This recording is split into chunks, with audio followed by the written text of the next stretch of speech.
Wonderful, thrilling Thursday, December 14th, after work, after school story. What do we have in our bag today?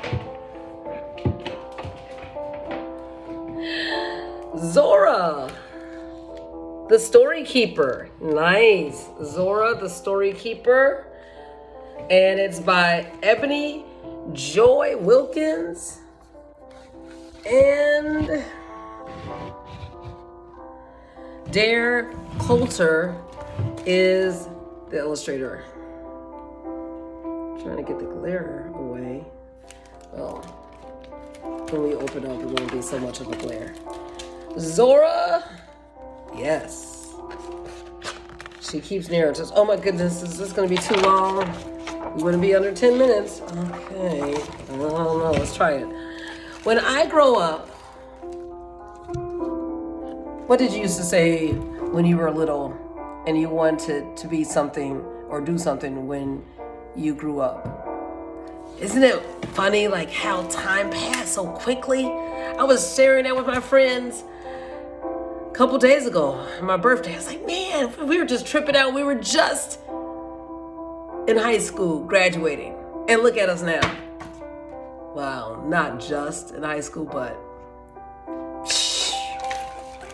goes away quickly. When I grow up, wait a minute. Hold on, wait a minute. No, we don't want to hear any sad news. Okay. I want to be just like my Aunt B.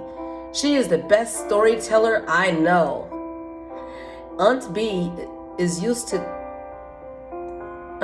teach acting classes, and sometimes she dresses up in costume. Now, is this past tense or present? They just said she used to, but then presently. So I guess she's still doing it? I don't know. And she uses funny voices when she tells her stories. She says everyone has a story worth telling. Okay? Each day after school, just now, like now, Aunt B reads to me from the pages of our family book while mom and dad are working. It's a good idea. Good tradition. Oh, look at this. Yes. I learned that Grandma Jean used to coach a swimming team. Aunt B pulls on a swim cap and swings a whistle around her finger when she tells that story. How about that? Swimming. Oh, look at this. We also read that Grandpa Tom preached sermons in our neighborhood church in Chicago. Chi-town. So Aunt B wears a purple robe and dabs her forehead with a white cloth.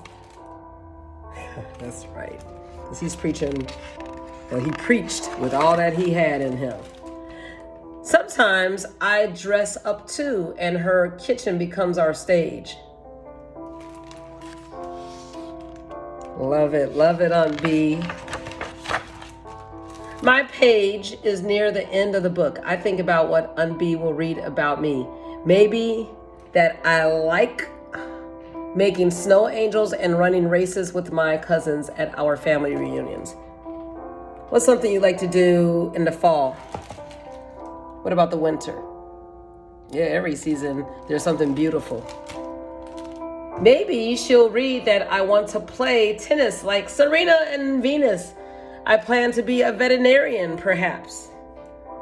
And I hope to visit all 54 countries in Africa one day. What's written on my page? I ask Aunt B daily. I'll give you a hint, Zora, she says excitedly. Something we both love to do. Read books, act, use our imagination, our recall, dance. Let's see. Sometimes there's only a name, date, or city written in our book. So we have to piece together the stories. Aunt B says, I have a good memory and the gift of gab. The only two things you need to be a good storyteller. Well, when I see the word gab, I think of the music keyboard. So you have A, B, C, D, E, F, G.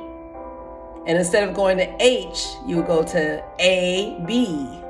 And repeat it again. And you see that story word that was just mentioned in the story. Gab. G-A-B. You get it?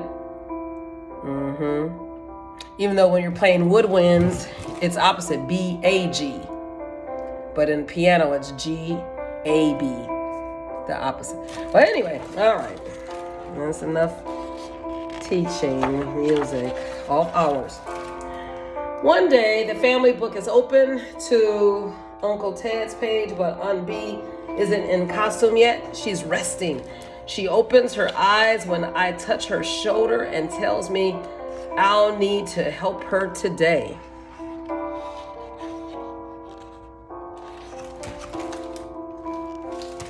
Okay. Uh-oh. Aunt B's not feeling good. I bring over my soldiers and line them up on the arm of her chair. Aunt B smiles as I shout orders to my platoon, just like Uncle Ted did. He was a fighter pilot in World War II. When one of his men fell to the ground during battle, Uncle Ted risked his life and flew him to safety.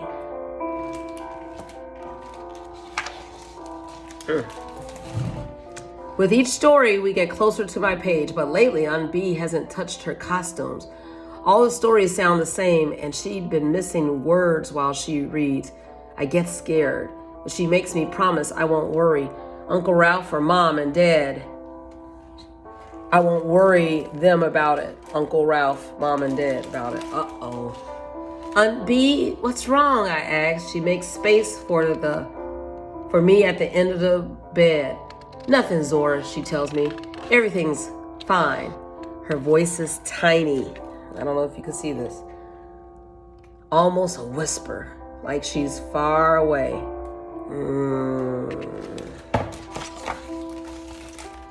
Uncle Ralph says the doctors want to keep an eye on Aunt B's levels, and I am to tidy up the house while they're away. I dust her favorite books first, the ones written by Zora Neale Hurston, right? Harlem Renaissance. When I get to our family book, I leave it near Aunt B's pillow for when she comes home. Uncle Ralph comes back, but Aunt B isn't with him. He drops down on the sofa and wipes a tear from his eye. Oh, Miles Davis is singing about love in the background, just like we have music in the background now. When the doctors say I can visit, I brush Aunt B's hair and tell her stories about Cousin Cheryl's sewing shop in the Bronx, where she made the most glamorous beaded gowns with matching headpieces. Women came from all 5 boroughs to buy from Cheryl's Sew and Design. Aunt B smiles proudly. I tell her stories until the nurses say it's time to let her rest. I hug her tight, but Aunt B feels soft like one of my dolls. I kiss her forehead and tuck her blanket under her chin. Oh, that sounds like a wonderful niece. I have wonderful nieces too. Aunt B isn't coming home. There are no stories for a few days.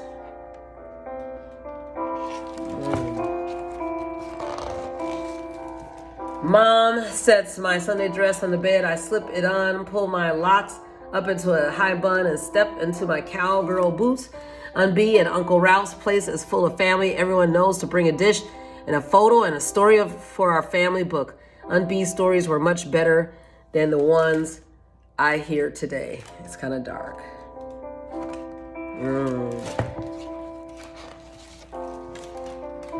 I sink deep into Aunt B's armchair. That's where Uncle Ralph finds me.